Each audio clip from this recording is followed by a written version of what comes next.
गर्मियों की चिलचिलाती धूप में रफीक पसीने से शराबूर था।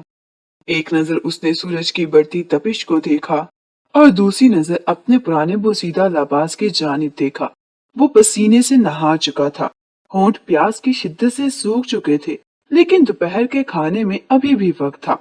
उसने खुश्क होंठों पर जुबान फेर कर उसे तर्क करने की कोशिश की थी। कमर पर उठाए सीमेंट की बोरी उसने कच्चे मकान के अंदर फेंकी और सामने रखे कूलर के पास आ गया। स्टील के गिलास से जब पीने के लिए पानी भरा तो कूलर का पानी भी गर्म था। बस मुश्किल चंद घूंट ही वो पी सका था। कमीज की आस्तीन से अपना पसीना पूंछा। अभी चंद मिनट ही गुजरे थे कि उसे बैठे के बाहर से आवाज आनी शुरू हो गई। ओए फिक्के, जल्दी कर, ट्रक तेरे बाप का नहीं है जो यहाँ खड़ा रहेगा। जल्दी से सारी बोरियां नीचे उतार, फिर दूसरा ट्रक भी आने वाला है रेत बजरी का। आज ही सारा काम निपटाना है। अभी तो पहले ही सांस फूला हुआ था, वही एतदाल पर नहीं आया था। फिर उम्र भी तो 50 के ऊपर की हो चुकी थी। अब इससे तेजी से काम भी नहीं होता था जिस तरह वो जवानी से करता आ रहा था। मगर मजदूर की किस्मत में कहाँ बोझ कम होता है। रफीक ने गहरी सांस खारिज की और बाहर निकल गया। जब से जून का महीना चढ़ा था, गर्मी की शिद्दत अरूज पर थी। बार बार रफीक का दिल घुटने लगता था। जी चाहता है यक ठंडे पानी उसे पीने को मिल जाए या ये सूरज ही कुछ ठंडा हो जाए। अब तो नंगे पांव जमीन पर चलना भी महाल लग रहा था। थकन से जोर जोर दुख रहा था, लेकिन वो एक के बाद एक बोरी अपने कमर पर लाद कर काम में मसरूफ था। रफीक एक मजदूर था, नंगे पांव सीमेंट की बोरियां उठाकर मिस्त्रियों के पास रखता था और बाज दफा घर बनाने में भी मजदूरी कर लिया करता था। सुबह फजर के बाद ही उसकी ड्यूटी शुरू हो जाती थी और मगरिब की लाली जब अंधेरे में पड़ जाती तभी वो घर लौटता था। जब घर आता तो सातों बेटियां बाप की खिदमत में जुट जाती। बीवी जग के बाद दीगरे बेटे की पैदाइश की वजह से वक्त से पहले ही बूढ़ी लगने लग गई थी। यही हाल रफीक का भी था। सीमेंट की बोरियां उठाते उठाते वो वक्त से पहले कमर झुक गई थी उसकी, और फिर 7 बेटियों का सोच कर तो उसकी कमर मजीद झुक जाती थी। बेटे की ख्वाहिश में 7 बेटियों की पैदाइश ने उसे कमला करके रख दिया था। सबकी सब बेटियां खूबसूरत, सलीका शार और खिदमत गुजार थी, लेकिन जहेज के बिना कोई भी ब्याने को तैयार न था। ये वो भी जानता था, जब तक वो बेटियों को जहेज नहीं देगा कोई भी उसकी बेटी को नहीं ब्याह कर ले जाएगा। खाने के दस्तरखान पर जब रफीक ने मुर्गी का सालन देखा तो बीवी से कहने लगा, मैंने तुम्हें कितनी बार ये बात समझाई है कि मुर्गी मत पकाया करो, इतनी महंगी हो चुकी है। यही पतली दाल बना लेती तो 2 वक्त गुजर जाते। पैसे बचा कर रखा करो, मगर तुम समझती ही नहीं। साजदा की शादी के वक्त काम आएंगे, लेकिन तुमको क्या, मेरी फिक्र ही कहाँ तुम्हें। बाप का मिजाज बरहम देखकर बड़ी बेटी साजदा ने ही बात संभाली थी। कहने लगी, अब्बा, हमने ही अम्मा से जिद की थी, 2 माह गुजर गए, कुछ अच्छा नहीं खाया, इसलिए अम्मा ने पाव मुर्गी लाकर हमें बना दी। बेटियों में तो रफीक की जान बसती थी, इसलिए कुछ न कहा। बेटियों ने पहले बाप को सैर होकर खाना खाने दिया, इसके बाद जो बच गया उसी को खाकर अल्लाह का शुक्र अदा किया। मगर अगले रोज ही जो क्यामत उन पर टूटी, उनका घर बिखर कर रह गया था। जून की सख्त गर्मी का दिन था। लगता था सूरज सर पर खड़ा है और उसकी तपिश सीधा रफीक के सर पर पड़ रही थी। चंद सीमेंट की बोरियां उठाने पर ही वो पसीने से शराबूर हो चुका था, लेकिन बहरहाल काम तो उसे करना था। अभी उसे बोरियां उठाते हुए 1 घंटा भी नहीं हुआ था कि जब वो चकराकर जमीन पर गिर गया। सारे ही मजदूर रफीक के पास पहुंच गए और उसे अस्पताल लेकर गए। डॉक्टर ने बीपी लो होने का कहा था, फिर उम्र का तकाजा भी था। इससे कुछ ट्रीटमेंट के बाद उसे होश आ गया था। डॉक्टर ने आराम का मशवरा दिया तो तंजिया मुस्कुराया। कहने लगा, डॉक्टर साहिब, 7 बेटियां हैं मेरी, और वो भी शादी के लायक। मैं अगर आराम करूंगा तो उन्हें खिलाएगा कौन और ब्याहेगा कौन। अब तो शायद कब्र में ही लंबी नींद सोने को मिले। जब वो घर पहुंचा तो उसे वक्त से पहले घर देखकर बड़ी बेटी साजदा वजह पूछने लगी। हाथ में पकड़ी दवाएं देखकर उसका दिल सीने से खींचा था। फौरन से बाप के पास पहुंची थी। अब्बा, क्या हुआ है तुझे, तेरी रंगत क्यों पीली हो रही है। साजदा ने फिक्रमंदी से पूछा। अरे कुछ नहीं चंदा, बस जरा सा चकरा गया था, मुझे ठंडा पानी पिला दे, रफीक ने फूलते सांस से कहा। ठीक से लफ्ज भी अदा ना हो पा रहे थे। वो चाय पर वे बैठ ही गए। करीब ही जमीन पर बीवी जाए नमाज बिछाए नमाज पढ़ रही थी। इस्लाम पेटते ही दूसरी बेटी को आवाज देकर कहने लगी, अरे वो फाखरा, चीनी नमक वाला पानी बना कर दे अपने अब्बा को, देख तो कैसे हाँप रहे हैं। बीवी ने जाए नमाज तय की और एक तरफ रखकर रफीक के पास बैठ गई। कहने लगी, सुनो जी, मैं तो कहती हूँ 1-2 दिन का आराम कर लो। देखो तो सही कैसे रंगत फीकी पड़ गई है। अब की बार रफीक उसे गौर से देखकर फिर बोला, 7 बेटियों का बोझ है मेरे सर पर। अगर मैं घर पर बैठ गया तो फाकों की नौबत आ जाएगी। इतनी देर में फाकरा पानी का शरबत बनाकर ले आई थी। रफीक ने शरबत पिया और वही चारपाई पर लेट गया। बेटी ने स्टैंड फैन भी लगा दिया। अल्लाह ने दी है तो अल्लाह इनके नसीब भी अच्छे ही खोलेगा। मेरा तो अपने रब पर बड़ा यकीन है, आप क्यों फिक्र करते हैं जी? आराम से सो जाओ। रफीक को भी आज की अपनी बीवी की बात समझ नहीं आई थी। हर वक्त यही कहती थी कि अल्लाह ने दी है, अल्लाह उनका नसीब भी अच्छा करेगा। रफीक के बाल उम्र से पहले ही सफेद हो चुके थे, लेकिन फिक्रें थी कि खत्म होने का नाम नहीं ले रही थी। अभी चंद दिन पहले ही उसके मजदूर तबके में से ही एक शख्स ने उससे उसकी बड़ी बेटी साजदा के रिश्ते के लिए बात की थी, लेकिन रफीक ने अभी तक उनका जवाब नहीं दिया था। चाहता था कि कोई अच्छा रिश्ता आ जाए, ये कहते कि बेटी मजदूर के घर से मजदूर के घर ही चली जाए। लेकिन बड़ी बेटी 24 साल से भी टप रही थी। इसे आंखें बंद के ये बीवी से मशवरा लेने के लिए कहने लगे, जमाल हुसैन ने अपने बेटे कामों का रिश्ता साजदा के लिए मांगा है। लड़का मेरा देखा वाला है, शरीफ है, लेकिन बात वही कि 2 वक्त की रोटी ही इज्जत से देगा। बीवी ने कहा कि बुला लो इनको, अब बच्ची को ब्याहना भी तो है। रफीक ने हामी भरते हुए इस बात में सर हिलाया। चंद दिन बाद ही जमाल हुसैन और उसकी बीवी साजदा को देखने के लिए घर आ गए। साजदा उन्हें पसंद भी आ गई थी। खूबसूरत और सुलझी हुई लड़की थी, घर के हर काम में भी तेज थी।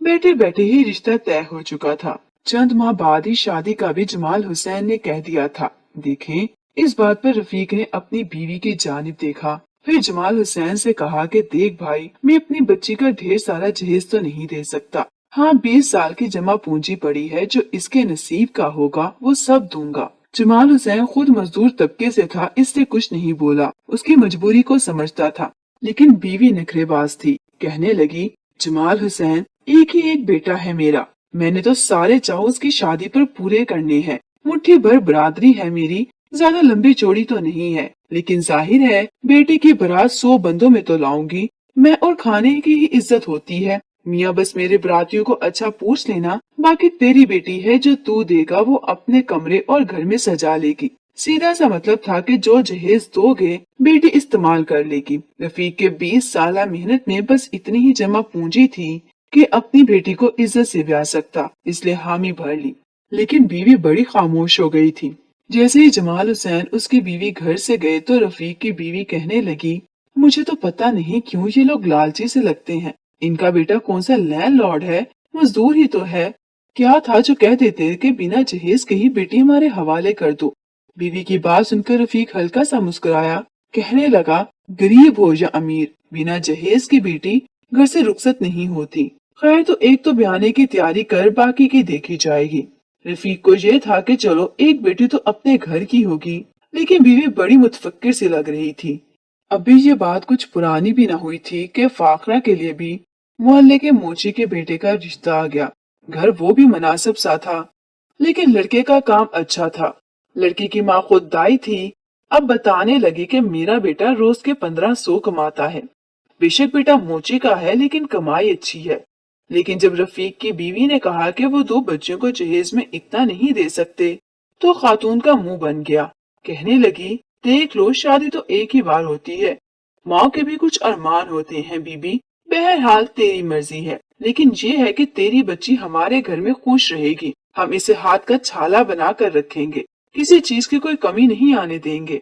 इतना सुनना था कि रफीक की बीवी सोच में पड़ गई कि ये रिश्ता अगर हाथ से निकल जाता तो शायद वो सारी जिंदगी पछताती रहती। मगर यहाँ भी तो जहेज ही देना था, आखिर वो क्या करती। उस शाम जब रफीक घर आया तो बीवी को पहली बार मुतफक्किर सा देखकर कहने लगा कि क्या बात है, तुम इतनी परेशान क्यों लग रही हो। रफीक की बीवी बात को टाल गई और बोली कि कुछ नहीं, मैं भी यही सोच रही हूँ कि तुम तो जो 20 साल में कमाया तो बामुश्किल एक ही बेटी ब्याहने जा रही है। क्या ऐसा नहीं हो सकता कि हम थोड़ा थोड़ा जहेज दोनों बेटियों को दे दें। ये तो माँ बाप की तरफ से एक तोहफा ही बेटियों के लिए होता है, और हमारी बेटी भी माशाल्लाह से बड़ी फर्मा बरदार औलाद है। हम इनको जो देंगे खुशी खुशी कबूल कर लेंगे। रफीक ने जब ये सुना तो अपनी बीवी को देखकर कहने लगा, अगर बात बेटियों की होती तो हमारी बेटियां हमसे एक आना भी न लेकर जाती, मगर यहाँ बात बेटियों की नहीं, ससुराल वालों को खुश रखना पड़ता है। तभी लगे हाथ रफीक की बीवी ने आज मोची के बेटे का आने वाला रिश्ता भी उसे बताया, मगर रफीक ने सोच विचार के बाद मना कर दिया। कहने लगा, उनसे कहो कुछ अरसा इंतजार करें, मैं एक साथ दो बेटियों को जहेज अदा नहीं कर सकता। मगर फिर रफीक की बीवी कहने लगी, ऐसे अच्छे लड़के बार बार नहीं मिलते, तुम कहीं से कुछ कर्जा ले लो, खुदा पर भरोसा रखो, वो हमें कभी शर्मिंदा नहीं होने देगा। रफीक सोच में पड़ चुका था, उसकी तबीयत दिन ब दिन मजीद गिरती चली जा रही थी, मगर इसके बावजूद बेटियों की खातिर वो लगातार मेहनत करने लगा। वो बूढ़ा हो चुका था, मगर फिर भी ट्रक से बोरी उतारने के बाद वो घर बनाने में भी काम करने लगा। वो जानता था अगर वो अगले साल तक भी पैसे इकट्ठे करता रहे तो भी वो दूसरी बेटी का जहेज नहीं बना पाएगा। वही उसकी बीवी ने दूसरे घर में भी रिश्ते के लिए हाँ कर दी। ये साजदा और फाखरा दोनों के रिश्ते के लिए हाँ हो चुकी थी, क्योंकि मोहल्ले की ही बात थी, इसलिए दोनों ने सोचा कि दोनों बेटियों की शादी एक ही दिन कर देते हैं। इस तरह मेहमानों का खर्चा भी एक हो जाएगा, कुछ बचत भी आ जाएगी। रफीक ने कहीं से कुछ उधार पकड़ा और लाकर बीवी के हाथ पर रखा।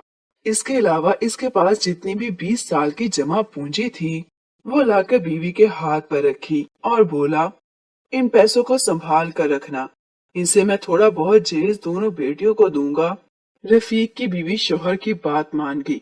वो बड़ी सोमो सलाद की पाबंद खातून थी। एक रोज वो मगरिब की नमाज अदा कर रही थी कि जब गली से एक फकीर की सदा आई। लोगों से पैसे मांग रहा था। कुछ ही देर बाद वो दुआ देते हुए कहने लगा, खुदा तुम लोगों का भला करे, तो मुझे एक दोगे, खुदा तुम्हें 7 गुना करके देगा, तुम्हारे रिज़्क में बरकत डालेगा। मुझे खाली हाथ मत लौटाओ, खुदा तुम लोगों को एक नेकी के बदले 70 गुना देगा। रफीक की बीवी ने जब ये सुना तो सोच में पड़ गई। खुदा की जात पर तो उसे बिल्कुल भरोसा था और वो ये भी जानती थी कि खुदा हर नेकी का बदला 2 गुना करके लुटाता है। वो फौरन खुश हो गई। उसने कुछ सोचा और फिर शोहर की दी हुई तमाम तर रकम लाकर उस फकीर के पास चली गई। फकीर से कहने लगी कि ये लो बाबा, ये मेरे शोहर की 20 साल की मेहनत है। मैं चाहती हूँ कि खुदा मुझे इतना दे कि मैं अपनी 7 बेटियों का जहेज पूरा करके इनको अच्छे घरों में ब्याह सकूं, उनके नसीब अच्छे हों। उनमें मेरी कोई लालच नहीं है, बस खुदा से खैर मांगती हूँ। फकीर ने जब ये देखा तो एक नजर रफीक की बीवी पर डाली और फिर आसमान की जानिब हाथ बुलंद करके कहने लगा, खुदा तुम्हें कभी भी मायूस नहीं होने देगा, तुम्हारा सर हमेशा ऊंचा रहेगा। वो उतनी दुआएं देकर उस खातून से पैसे लेकर चला गया। जबकि रफीक की बीवी खुश हो गई थी कि अब खुदा उसे इसके अजर में 7 गुना ज्यादा पैसे देगा, जिससे उसके 7 बेटियों का घर जहेज से भर जाएगा। वो खुश थी। चंद ही रोज बाद दोनों बेटियों की शादी थी। तमाम तर खर्च तो उन्हीं पैसों से ही अदा होने थे। शादी से 2 दिन पहले रफीक अपनी बीवी से कहने लगा कि सुनती हो बेगम, मुझे जरा ऊपर से कुछ पैसे तो निकाल दो, सोच रहा हूँ कि मेहमानों के लिए जो लवाजमात लाने हैं वो ले आऊं। जब रफीक की बीवी ने ये सुना तो सोच में पड़ गई कि वो जगह से तो टस से मस ना हुई। रफीक कितनी बार बीवी से पैसे मांगता रहा मगर वो कुछ ना बोली। आखिरकार कहने लगी, वो पैसे तो आपको अब खुदा ही देगा। रफीक हैरान था, कहने लगा, ये कैसी बातें कर रही हो, वो पैसे मैंने तुम्हें दिए थे। रफीक की बीवी हड़बड़ा कर कहने लगी कि वो पैसे तो मैंने एक फकीर को दे दिए हैं। वो कह रहा था कि तुम खुदा की राह में खर्च करोगे तो खुदा तुम्हें उसके दुगना करके देगा। वो मुझे भी कह रहा था कि वो तुम्हारी एक नेकी के बदले 7 गुना बढ़ाकर सवाब देता है। इसे मैंने वो सारे पैसे उसे दे दिए ताकि बदले में खुदा मुझे 7 गुना बढ़कर बदला अदा करे, जिससे मेरी 7 बेटियों का जहेज बन सके और वो अपने घरों में खुश रह सके। रफीक ने जब ये सुना तो मारे सकते के जमीन पर गिर गया था। तो बेटियों ने आकर बाप को थामा। रफीक कितनी देर तक सकते की हालत में बैठा रहा, अपनी बीवी को देखता रहा। उसके हाथ बेसाख्ता अपने सीने पर गया था। जो बौखलाए हुए अंदाज में कहने लगा कि ये तुम कैसे कर सकती हो, तुम्हारा दिमाग सेट है? मेरी 20 साल की मेहनत, मेरी 20 साल की जमा पूंजी, जिसे कमाते कमाते मेरी कमर झुक गई, मेरे पैरों की एड़ियां घिस गईं, मैं बूढ़ा हो गया, तुमने वो मेरे सारी कमाई, मेरे बच्चों का हक उठाकर एक फकीर को दे दिया। शौहर की हालत देखकर बीवी के भी रोंगटे खड़े हुए थे, मगर वो अपनी बात पर अटल रही कि खुदा हमें इसका अजर देगा। रफीक उठा और वो जगह टटोलने लगा जहां उसने पैसे रखवाए आए थे, मगर वहां तो सिवाय कर्ज लाए पैसों के कुछ भी मौजूद न था। रफीक ने सारी जिंदगी बीवी को कभी डांटा न था, कभी गुस्से से बात तक न की थी, मगर आज जो कुछ उसने किया था, रफीक जैसा मजबूत आसाब का मर्द भी मारे गुस्से के सुर्ख अंगारा हो गया। उसकी आंखों से आंसू गिरने लगे। जब बर्दाश्त ना कर सका तो बीवी की जानी बढ़ा और उसे मारने लगा। वो रो भी रहा था और बीवी को गुस्से से मार भी रहा था। वो कभी चिल्ला चिल्लाकर अपने बाल नोचने लगता तो कभी बीवी को मारने लगता। उसे तो समझ ही नहीं आ रही थी कि क्या करे। 7 बेटियां कभी माँ को बचाने लगती तो कभी बाप को दूर करती रहीं। रफीक ने बीवी को इतना मारा कि बेचारी के बाजू की हड्डी टूट गई। वो रोती सिसकती रही और यही कहती रही कि तुम खुदा की जात पर भरोसा रखो, मैंने सब कुछ खुदा पर छोड़ दिया है, वो हमें इसका अजर जरूर देगा। आखिर 3 बेटियां माँ को दूसरे कमरे में ले गईं और बाकी की 4 बाप को संभालने लगी। उसी पर सभी अफराद रो रहे थे। रफीक ने तो यहाँ तक कह दिया था कि मैं खुदकुशी कर लूंगा, मैं जिंदा नहीं रह सकता। जब मेरे हाथ में देने के लिए जहेज ही ना होगा। शादी को सिर्फ 1 दिन बाकी था। कल दोनों बच्चों की बारात थी, मगर हाथ में पैसा ही न था जो जहेज लाया जाता। आखिर उसने कर्ज लिए पैसों से जाकर बेटियों के अरूसी लिबास लाए और कहने लगा, मुझे नहीं लगता कि ये तुम लोगों को पहनना नसीब होगा।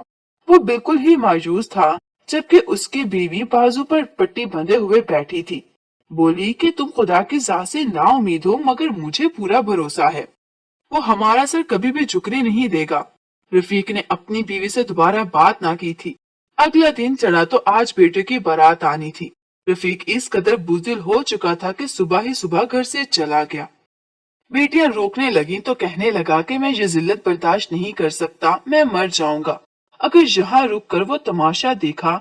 इतना कहकर वो घर से चला गया, जबकि बेटियां रोती हुई माँ से लिपट गई। बच्चियां दुल्हन बनकर तैयार थीं। फिर फाखरा की बारात आई और फिर साजदा के ससुराल वाले भी आ पहुंचे। खाना तो मेहमानों के लिए तैयार ही न था। रफीक की बीवी अलग बौखलाई हुई थी कि मेहमानों को क्या जवाब देती। वो कलाम पाक का विर्द दिल में कर रही थी कि खुदा उसकी इज्जत रख ले। तभी दोनों के ससुराल वाले आए और बोले, बहन जी, कुछ भी इंतजामात करने की बिल्कुल जरूरत नहीं, हम मेहमानों को घर से खाना खिला कर आए हैं।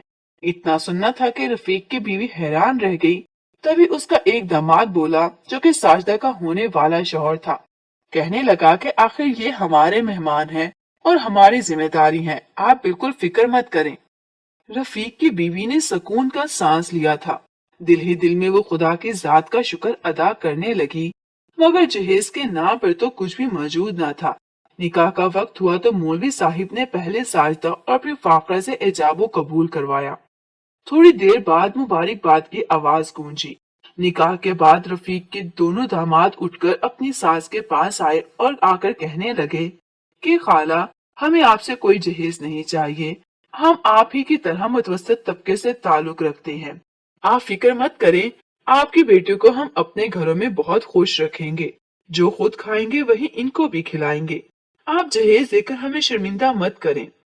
रफीक की बीवी ने जब ये सुना तो वो कितनी ही देर सख्ते की हालत में खड़ी रही। फिर हड़बड़ा कर दोनों दामाद को सर पर बोसा देकर दुआएं देने लगी। उसकी आंखों से आंसू गिरे थे। बेशक उसकी नेकी रायगा नहीं गई थी। रफीक के बारे में सभी मेहमान पूछ रहे थे। कुछ देर बाद रफीक घर में आया तो वो समझ रहा था कि सब कुछ खत्म हो चुका होगा, मगर जब घर आया तो सामने का मंजर देखकर दंग रह गया। सभी मेहमान बड़े ही खुश थे। उनकी बड़ी बेटी और फाखरा दोनों ही अपने अपने शोहरों के साथ बैठी हुई थीं और वहां मौजूद लोग दुआएं दे रहे थे। रफीक ने जब ये देखा तो दंग रह गया। बीवी से सवाल करने लगा तो रफीक की बीवी ने उसे सब सच बता दिया। रफीक हैरान था कि ऐन मौका पर उनके दिल में इतनी खैर कैसे आ गई, मगर उसकी बीवी फौरन मुस्कुराकर कहने लगी, मैंने तुम्हें कहा था ना, हमारा खुदा हमारी नेकी का अजर जरूर देगा।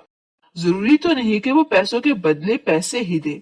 हमने उसकी राह में पैसे खर्च किए और देखो उसने हमारे लिए कैसे असबाब तैयार किए हैं। आज हमारी दोनों बेटियां बगैर जहेज के इज्जत के साथ रुखसत हो रही हैं। ये सुनकर रफीक को भी अपनी सोच पर शर्मिंदगी हुई थी। वो बेसाख्ता खुदा का शुक्र अदा कर गया और हंसी खुशी अपनी दोनों बेटियों को रुखसत कर गया। उसके बाद उसकी बाकी बेटियां भी बगैर जहेज के रुखसत हो गई। रफीक रो रो कर खुदा का शुक्र अदा करने लगा, बेशक वो जिस हाल में भी रखे। ना उम्मीद और ना शुक्र हम ही होते हैं। जरा जरा सी बात पर खुदा की जात से ना उम्मीद हो जाते हैं, जबकि अगर हम सच्चे दिल से मांगे तो वो हमें जरूर